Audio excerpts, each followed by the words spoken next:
Hello, happy Friday. I'm your host, Austin Bach. Thank you for tuning in to Radio Hour.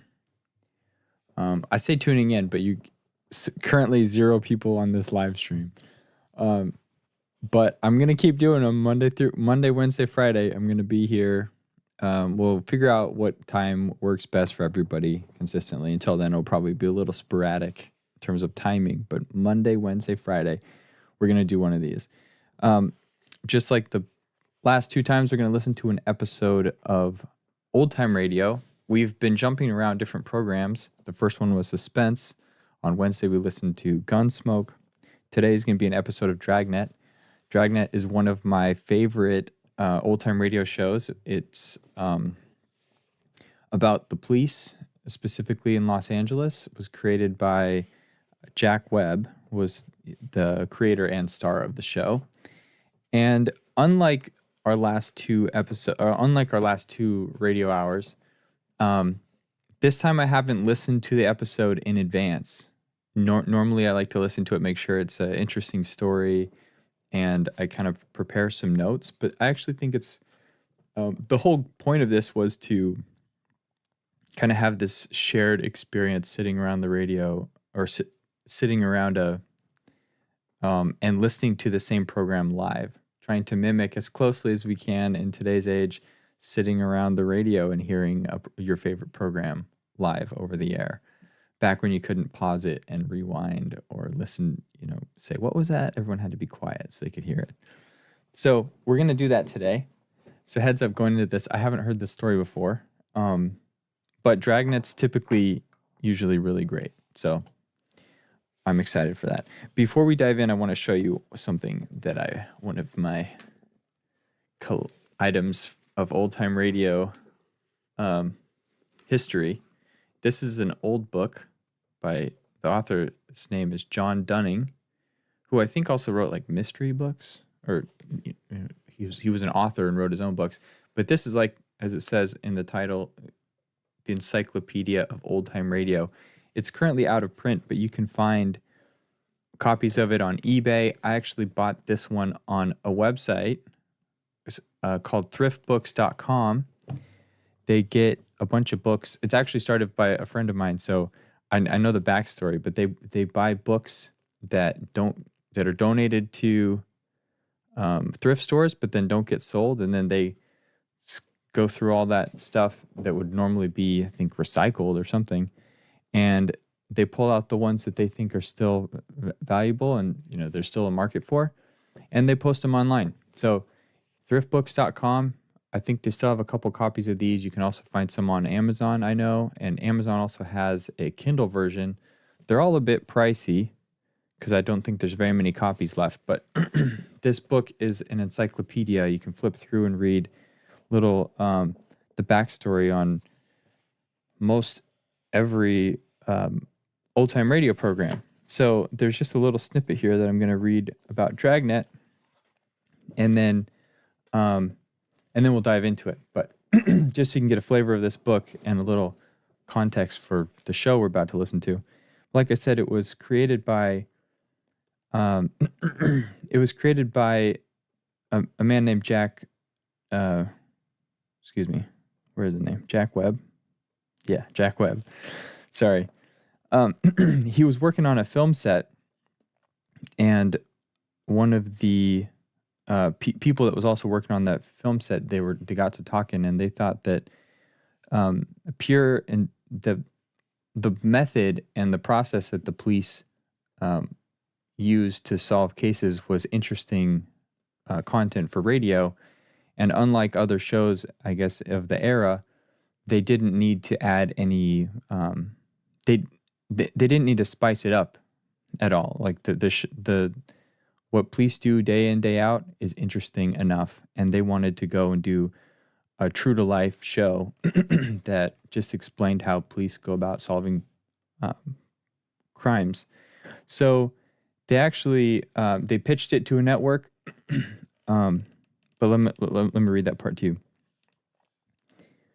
So when Jack Webb prepared his series proposal, he pitched it to NBC, and they says Dunning says they were unimpressed. It sounded just like another cop show without contrived thrill trappings. Webb was told to prepare an audition. He had 1 week to pull it together. So long story short, he went and he presented it to the police. He created an audition tape, and he went to Los Angeles Police Department, and he showed some people. And surprisingly, they approved the show, but the police wanted control over sponsorship. They wanted access to they wanted agreement that his access to the files would not compromise confidentiality. Sorry, let me pause there. I skipped over a main thing.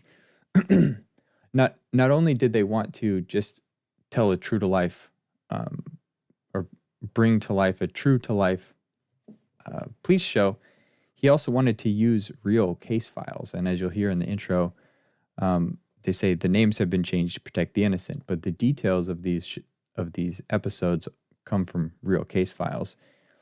I heard an interview once of one of the producers of CSI, the popular crime scene investigation show from like the 2000s. And at least the first iteration of that show, the one that was based in Las Vegas, someone had asked the producer where they came up with all these crazy ideas for these bizarre cases that they portrayed on screen. And the producer there said that a lot of those episodes also came from real police files. And unfortunately, people are crazy. There's bad people in this on the earth, and they don't need to really work to come up with some of these crazy stories. So I don't know if that's a good thing or a bad thing. Actually, it's a bad thing, but interesting to know that that these things are based on real cases. So I think that's enough blabbing for now. But this is a really good book. I find it interesting to read up on it. If you can find a copy, or if you see one at a thrift store, pick it up. It's well worth it. The binding on this one's broken, so I also bought a digital copy for when this one is beyond repair. But sit back, relax, and let's enjoy the show.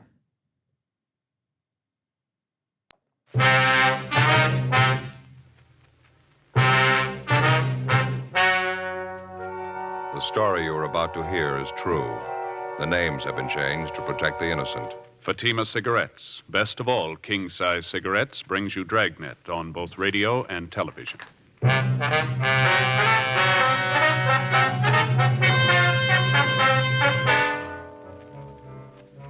You're a detective sergeant. You're assigned a homicide detail. You get a call from the receiving hospital in your city. A dead body has been left in the hospital elevator. There's no lead to the identity of the corpse. There's no apparent cause of death. Your job, investigate. Compare Fatima with any other king-size cigarette. Yes, compare Fatima with any other king-size cigarette. 1. Fatima's length filters the smoke 85 millimeters for your protection. 2.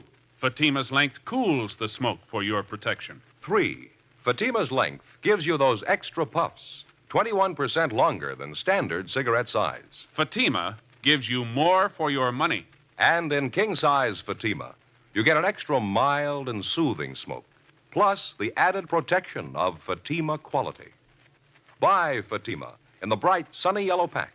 Best of all, king-size cigarettes.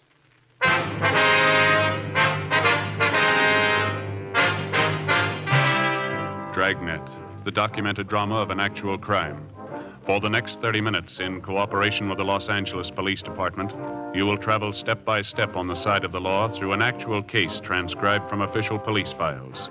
From beginning to end, from crime to punishment, Dragnet is the story of your police force in action. It was Wednesday, November 9th. It was foggy in Los Angeles. We were working the night watch at a homicide detail. My partner's Bill Lockwood. The boss is Captain Lorman. My name's Friday.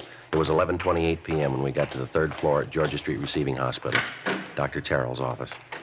Friday, glad to see you. Been waiting for you. We made it as soon as we could, Doctor. I'd like to have you meet my new partner, Bill Lockwood. Dr. Terrell, Bill. How are you? I think I've seen you around, Lockwood. Yes, sir. How are you? I understand you got a problem, Doc. What's the story? Odd one. Happened a few minutes after 11. You want to sit down a minute? I'll fill you in before we go back and take a look at the body. Thank you very much. I understand it's a woman, that right? Yeah, Grace Morgan. She's a night nurse on duty. She told me she was sitting at the desk checking over some patients' cards. It was about 5-10 minutes after 11 when she heard the elevator come up. Mm-hmm. She heard the elevator stop and the doors open. Kept on checking the cards there, didn't pay any attention to it, and then she realized nobody got out of the elevator. She looked up and the elevator doors were still open. She saw this young woman slumped over in a wheelchair sitting there in the elevator. The woman was alone, was she? That's right. The nurse went over and wheeled her out of the elevator. The woman was wearing a nightgown, a bathrobe over that. She was unconscious. Nurse called me. The two of us took the woman into a treatment room. I examined her. She was dead. Any indication how long? Body was still warm. She'd only been dead a short time. Any idea of the cause of death? I noticed a couple of abrasions on her right shoulder, another one in the right temporal region. Not positive, but I don't think any of them were severe enough to cause death. No other markings at all? No, she seemed to have been in good physical condition. Noticed a strong smell of alcohol, though. Could be she'd been drinking. Is the nurse pretty sure the woman came up the elevator alone? Possibility one of the attendants might have brought her up? No, I checked with the attendant on duty down the first floor lobby, Ray Collins. He didn't bring her up. He said a man came in the lobby about 11 o'clock. Said he had a sick woman out in his car. He asked for a wheelchair to bring her in. Ray asked if he could help, but the man said he'd take care of it. That's all Ray knows about it. He let the man have a wheelchair, then he went in the back room to change some linens on the ambulance stretcher. Mm-hmm. Any possibility one of the other attendants might have brought her up in the elevator? No, Collins was the only attendant on duty. I'd like to talk to him. Is he still around? Yeah, I knew you'd want to see him. He was off duty 11:30. I held him over. He's down at the corner having a sandwich. He ought to be back in a few minutes. And what do you figure, Doctor? Think the woman could have operated the elevator herself? Possible. Not too probable, though. It's a self-operating elevator, automatic. Mm-hmm. Someone could have wheeled the woman into the elevator, pushed the button for the third floor, and then stepped back. Would have taken her straight up. Yeah. The nurse is sure the elevator didn't go back down after it got up here, huh? Positive. She heard the elevator doors open. They stayed that way. She kept waiting for someone to come out, and that's what attracted her attention. I see. How about identification? The woman have a purse with her or anything like that, Doc? No, all she had was what she was wearing, nightgown, slippers, and bathrobe. Let's go back and have a look. I'll show you. Okay, thank you.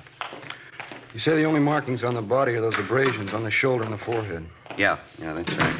And you don't think that's why she's dead? You any ideas at all? Well, I wouldn't want to say, Lockwood. Strange one. Gonna have to wait for the autopsy. Well, how about the wheelchair the woman came up in, Doc? Where's it now? Back here in the same room with the body. I gave notice it wasn't to be touched. I knew you'd want to check. Oh, fine. In here. All right, to smoke in here? Yeah, sure. Fine. Want a cigarette? No, thanks. Bill? No. Over here on the table. Nurse put the woman's clothing over there. Nightgown, slippers, bathrobe. I see. Seems to be a fairly young woman. I'd say in her early 30s. Nice-looking girl. Well-groomed. Notice her hair, her fingernails. Well-kept. And a bruise there on her head. Took a pretty good blow to cause that, wouldn't you say? Yeah, might even be worse than it looks. Hard to say right now. Other abrasions I was telling you about, right here along the clavicle, seem to be fairly distinct. 3 or 4 of them. That's all of them, huh? That's it. Like I say, we'll know more after they post the body. Take a look at the clothing over here. Want to check over the bathrobe, Bill? Yeah. There's no label here. Size marking, though. Size 34. Just an ordinary rayon nightgown. Seems to be fairly new. It's not damaged. Nothing on the bathrobe, Joe. Both pockets empty. No visible markings. Manufacturer's label here. Fairly common trade name. Laundry marks? No, none showing. We can have the crime lab check them over. How about the slippers? No, it's the same. Nothing. You fellas want me to notify the coroner? No, we'll get it, Doc. We have to call in for the crime lab crew anyway. It looks like a rough one. We don't even know what we've got. I can't figure it. If somebody murdered the woman, why'd they bring her here to die? Yeah. If she was sick or hurt and they were worried enough about it to bring her here, why'd they want to get rid of her? Leave her alone in an elevator. Yeah. Doesn't make sense. Somebody's got something to hide. Sure could use a lead. Man puts her on the elevator and sends her up 3 floors. Don't know who she is, how she died. Don't even know where she came from. Well, there's no choice. We'll just start at the beginning. Yeah? Ground floor. 11:52 p.m. The receiving hospital attendant, Ray Collins, returned, and we interviewed him in Dr. Terrell's office. He told us substantially the same thing the doctor had told us. At a few minutes past 11 o'clock that night, a man entered the lobby of the hospital and asked for a wheelchair to move a patient up to the 3rd floor. Collins stated he gave the man the wheelchair. The man refused his offer of assistance, and Collins went on about his work. He didn't see the patient, and he didn't see any car parked outside, and he was able to give us only a partial description of the man himself. A male Caucasian, about 35 years old, short, heavy build, dark hair. The crew from the crime lab arrived and began their investigation. The body was photographed and fingerprinted, and the wheelchair was also dusted for prints. The clothing was packed up to be taken downtown for further examination. After the men from the crime lab left, Bill Lockwood began a canvass of the immediate neighborhood for possible witnesses. Meantime, I checked with the rest of the hospital personnel and the patients. They could tell me nothing. 12:30 a.m., I met Bill back at Dr. Terrell's office. How'd you do, Joe? Any luck? Well, I talked to the nurses and some of the other attendants. They couldn't help any. Checked with the dispatcher on incoming and outgoing ambulances. Nothing there. What about you? No good. Most of the business places around here are locked up. Talked to the newsboy down at the corner. He was about the only one on the street. He didn't see anything. It's sure going slow, isn't it? Might give Bergman a call, see if he's got the woman's prints classified yet. How about the coroner? Show up yet? Yeah, I think he's in there now. Yes, ma'am. Give me station 2557. Yeah, that's right. Latent prints. Hi, let me talk to Bergman, please. Right. Yeah, Dean, Joe Friday. No, we're still over at the hospital. You do any good on those prints? Uh-huh. Yeah, that's what we figured. How about her prints? Mm-hmm. Okay, Dean, thanks. Yeah, right.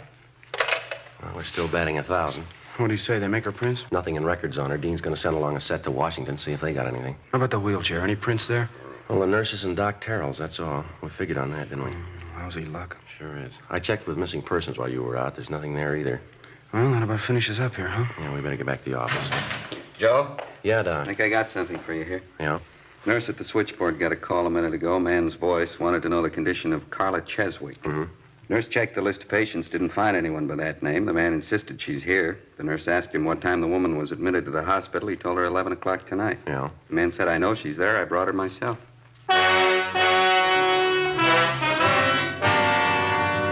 Along with Dr. Terrell, Bill Lockwood and I went down the hall and talked to the nurse who'd received the phone call. She told us that she tried to question the caller as to his name and his relationship to the alleged patient, Carla Cheswick, but the man refused and hung up. We put in a call to R&I and asked him to run the name for us. There was no one by that name in the files. We went back to the doctor's office and started checking through the telephone directories. In the northwestern section, we found a listing for a Mrs. Carla Z. Cheswick on North Capitol Avenue. We called the number, but there was no answer. Then we checked with the office, told them what we had, and that we were going to follow through on it. 1:18 a.m. It was only a possibility, but it had to be checked out. Bill Lockwood and I left Georgia Street Receiving Hospital, got in the car, and drove out to the address on North Capitol Avenue. It was a large apartment house, fairly new. The name on the mailbox for apartment 18 was Mrs. Carla Cheswick. We rang, but there was no answer. We finally had to get the manager out of bed, a Mrs. Herbert. We identified ourselves and explained the reason for our visit. She got a pass key, showed us upstairs to the second floor, and let us in apartment 18. There was no one there, but there was evidence of a recent party within a matter of hours. Half-filled cocktail glasses, an empty whiskey bottle, a glass bowl containing partially melted ice cubes. An end table in the corner had been overturned. In the bedroom, women's clothing was scattered on the floor and on the dressing table. On the mantel in the living room, there was a picture of a woman. Did you notice anything unusual about her at that time, Miss Herbert? I mean, anything out of the ordinary? No, don't think so.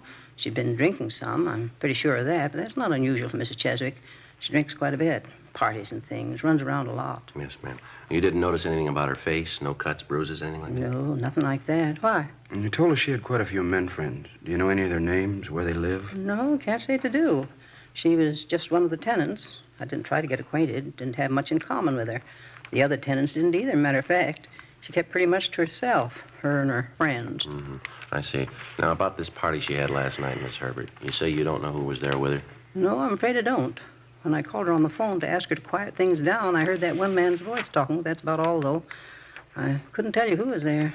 Well, is there anyone at all that you know of that was close to her? I mean, someone we could talk to about her. Well, her husband, I suppose. He's the only one close to her I know. He comes around every month and takes care of the rent. Kind of a peculiar thing, but I never questioned it. I figured it's their business, live and let live. Do you have any idea where we can find the husband, ma'am? No, I'm not sure. He works at a machine shop out near Glendale. I have his home address in my rent book downstairs if you want it. Yes, ma'am. We'd like to have that if we could. Would you happen to know how Mrs. Cheswick and her husband got along? I mean, this separation of theirs. Was it friendly, or did they still quarrel quite a bit? No, as far as I know, they got along all right, as long as they didn't have to live together. Poor Mr. Cheswick, I feel sorry for him. He's going to take it hard. His wife, I don't know whether to blame or pity her. She was a terrible disappointment to him. That's so? I had a long talk with him once. Seemed like such a nice man, hard worker. And his wife, he was so disgusted. I mean, drinking all the time, going out with different men. Bitter disappointment. He told me how he felt. Well, did he seem violent on the subject? I mean, did he feel anger toward his wife? Would you know? No, just pity. Said he'd rather have her dead than go on the way she was. We checked through the dead woman's apartment for names and addresses of some of her men friends, but we found nothing. The crew from the crime lab went over the apartment thoroughly. The only evidence found were fingerprints on some of the cocktail glasses. Along with the apartment manager, Mrs. Herbert, we went downstairs and she gave us Mr. Cheswick's home address and also his place of employment. 2:30 a.m. We got to a phone and called Cheswick's home, but the people he was staying with told us that he wasn't there. He was working the all-night shift at a farm implement factory on Glendale Boulevard. 3:05 a.m. Bill and I drove out to the factory and checked with the night personnel superintendent. He directed us to the factory repair shop where Cheswick was employed as a welder. The foreman at the repair shop pointed him out for us. Cheswick was working on the welding line, a tall, thin man, slight build. Bill Lockwood and I went back and introduced ourselves. Yes, sir. Ernie Cheswick. That's my name. What can I do for you? I'd like to talk to you for a few minutes if we could. It's about your wife, sir. Carla? What's the matter? Is she in trouble again? Well, it might be better if we could step outside and talk. It won't take very long. All right, I got to finish up this little job here, if you don't mind waiting. A couple of pieces of tubing. It won't take a minute. Sure, you go right ahead. You might stand back a couple of steps. This thing pops a little. Okay, thanks.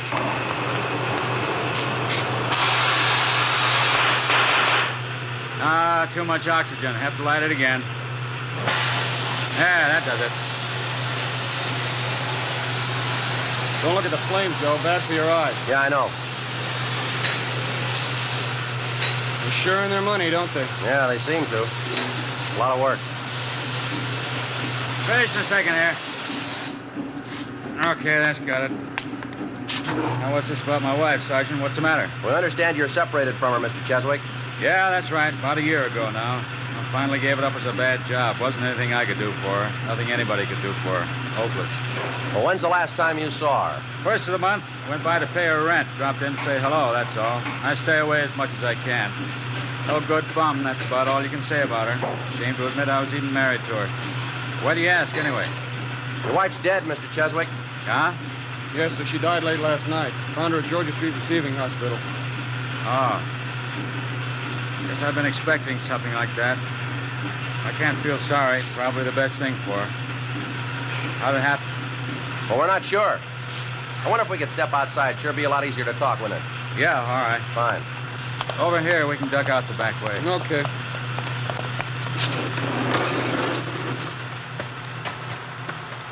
You say they found her at Georgia Street, huh? What was it? She in an accident? No, sir, it doesn't look like that. We're going to have to wait for the coroner's report. What time do you check in at night for work, Mr. Cheswick? We're supposed to be on the job by 10 o'clock. I punched in before that tonight. Why? A routine question. I suppose the men around the plant will vouch for you. You checked in at 10 and you've been here ever since? Yeah, that's right. You can ask any of them. What's the pitch? You think I had something to do with it? Carla getting killed? Well, we didn't say that, Cheswick. Your wife's dead, and we have to check on all the leads, all the possible suspects. Well, I don't know how it happened, but I didn't have anything to do with it. She wasn't well. I lived 9 years with her. Lousiest 9 years of my life. Booze, parties, going out all the time. She wasn't a wife. She didn't know what the word meant. I understand she'd been running around with different men lately. Do you happen to know any of them? No, I don't know. I couldn't care less. Stupid dame, Sergeant. That's the easiest way you can let her off. I tried to make a go of it. Wasn't any good. I worked for her, tried to give her everything she wanted. Didn't make any difference. Yeah? She was a bum. Some of them must be born that way, a bum dame. I could have killed her. I had reason enough to. I didn't. How about your wife's drinking habits? She do most of it at home, or did she go out to bars? Always at the bar. Only one place she ever went to. Place on 8th and Rosewood, right on the corner. Went there all the time, 6, 7 nights a week. She'd hang over the bar all night. How'd you like to put up with that for 9 years, huh? Drinking, going off somewhere on weekend. How come it lasted that long, Cheswick? I don't know. I guess I should have had my head examined. Just a bum. I figured I could change her. Kept trying. Never worked out. After the drinking, she'd have these terrific headaches. It'd make her sick. I'd stay home from work and take care of her, wait on her hand and foot. She always made promises, nothing but a liar. As soon as she got well, she'd start it all over again. Same thing. Yeah. Just a bum, a tramp. No good at all, no good. A tramp, no good tramp. Cheswick? Mr. Cheswick, is there anything we can do? Carla. She's dead. Carla.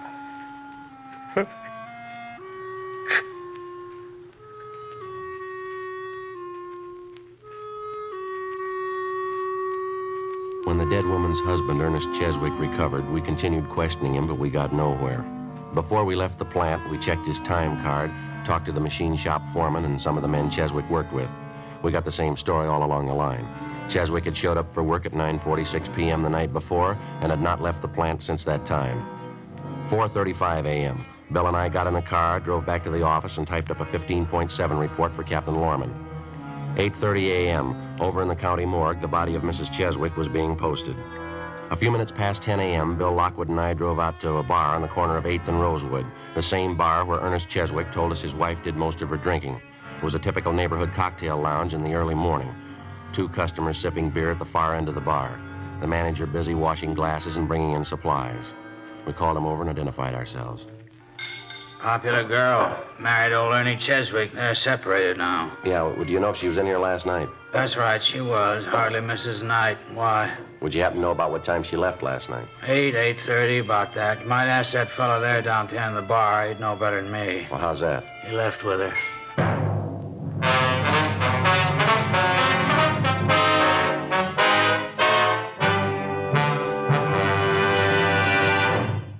You are listening to Dragnet, authentic stories of your police force in action. To show our confidence in Fatima, we make this money-back guarantee. Buy a pack of Fatimas. Enjoy Fatima quality, extra mildness, and superbly blended tobaccos. If you're not convinced Fatima is better than the king-size cigarette you're now smoking, just return the pack and the unsmoked Fatimas by August 1st, 1952, for your money back plus postage. Fatima, Box 37, New York 1. Prove Fatima quality yourself. Compare Fatima with any other king-size cigarette. 1. Fatima's length filters the smoke 85 millimeters for your protection. 2. Fatima's length cools the smoke for your protection. 3.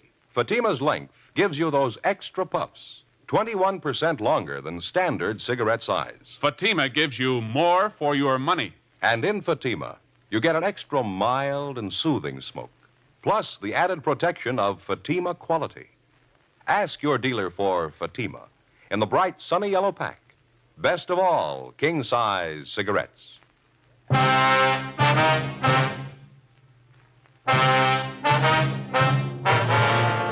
November 10th, Thursday, 10:14 a.m. The manager of the cocktail lounge pointed out the man at the end of the bar who was supposed to have left the place shortly after 8 o'clock the night before with the dead woman, Carla Cheswick. Bill Lockwood and I went up to the man, identified ourselves, and questioned him briefly. He appeared tense and highly nervous. He told us his name was John Gables, an assistant sales manager for a downtown jewelry concern.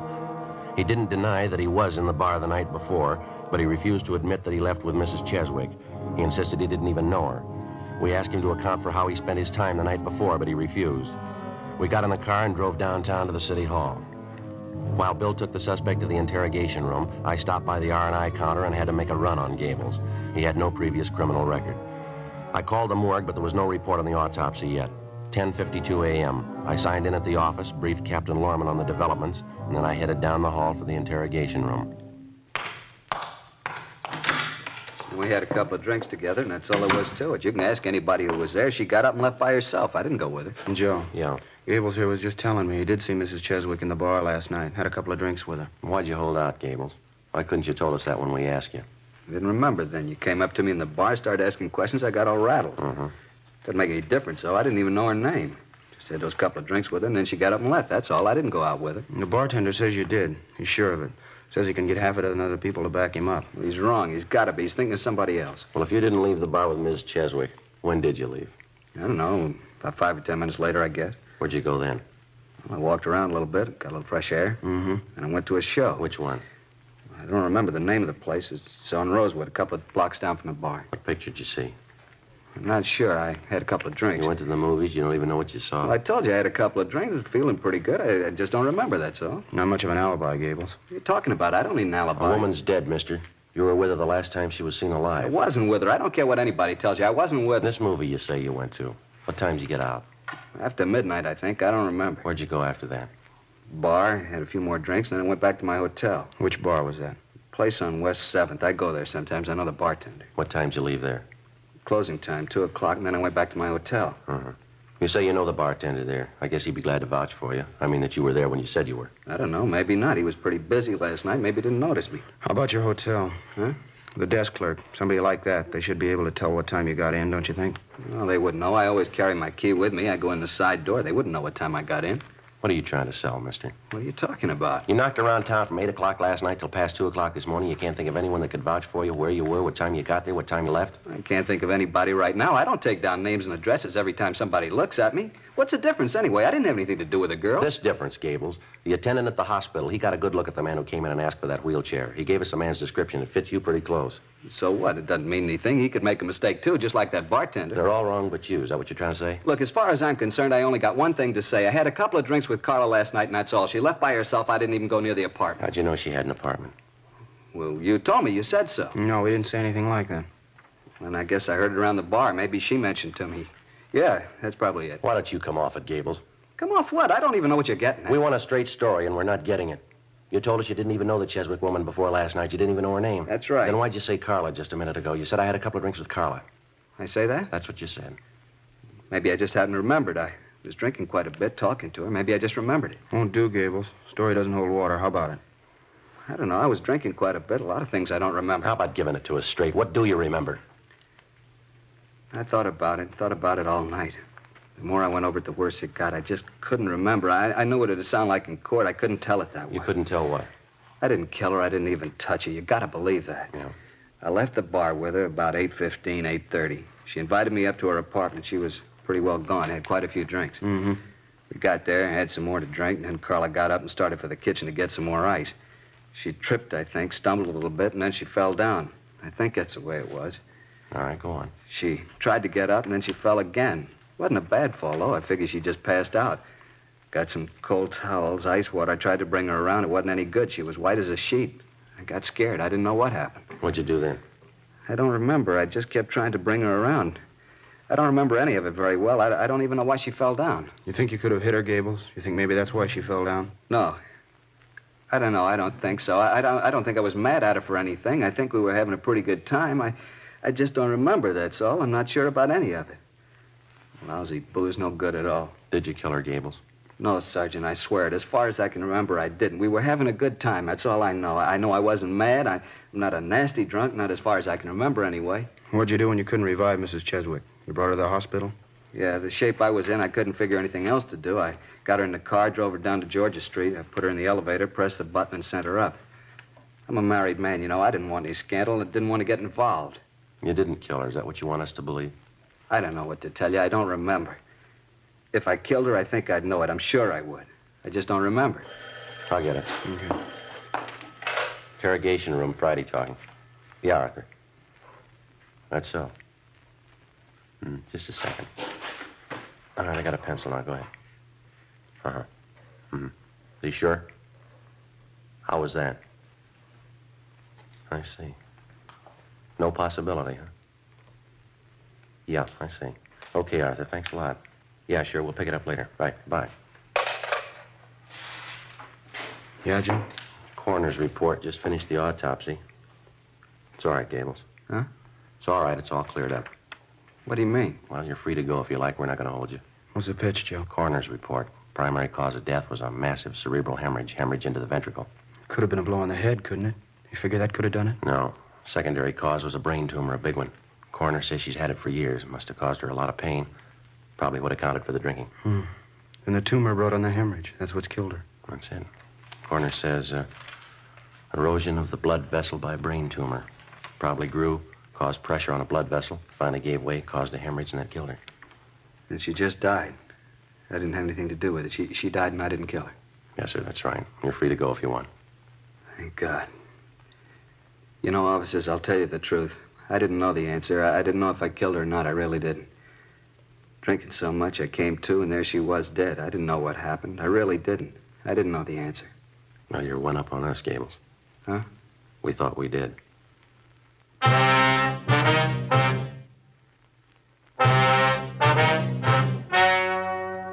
The story you have just heard was true.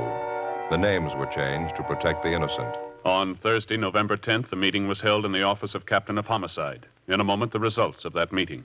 And now, here is our star, Jack Webb. Thank you. Friends, there's not much I can add to what George Fenneman and Hal Gibney have already told you about Fatimas. If you smoke them, I know you'll agree with me that Fatima is the best of all king-size cigarettes.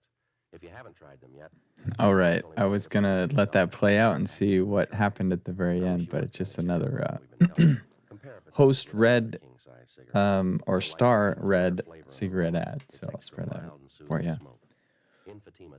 Well, today was another solo listening experience, which, as I said before... Oh, hang on.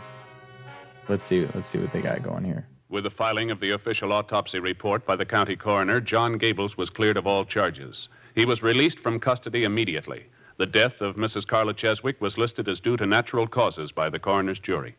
Ladies and gentlemen, last year's traffic death toll was 37,500. A 7%. Okay, now we're going back to some PSA. Anyway, that was a fun episode. I was thinking that guy did it, but then at the end, it turns out died of natural causes. But what a scary experience, being blackout drunk and waking up and someone's dead. Don't drink. If you do drink, drink responsibly. But better just don't drink. Anyway, that was fun. Just me tonight, but that's okay. I enjoyed it. But it would be better if you show up. So if you've been watching these things and enjoyed them and are a fan of Old Time Radio, go to the channel page. So click OTR Gold, click subscribe, and then click the notification bell. And if you do that, anytime I go live, you'll get an update on your phone and you can join me. There's normally like a 10-minute period after that alert goes out. I play a song for 10 minutes as I'm kind of finalizing things on my end, also giving people time to join so we can all be listening from the very beginning of the episode together. I'd love to have you join me. If you're on the other side of the world and this time is the middle of the night for you, that's okay. There's other ways to watch this. Give me 1 second. You can either watch the replay or you can go to otrgold.com. It's an email. There's just an email form. You type in your email. I send you links to 40 plus podcasts, each featuring every available episode of a given old time radio program. I have one for Dragnet, and they play in sequential order. So starting with the earliest episode I have access to and playing through to the latest. Anyway, I hope you enjoyed that episode of Dragnet. I'll be doing these Monday, Wednesday, Friday. I'm in the Pacific time zone, so it'll be a time that's best for me, or at least during the day. So hope you can join me. Again, go click subscribe and the notification bell if you want to get alerted next time I go live. Thank you for being here. See you next time.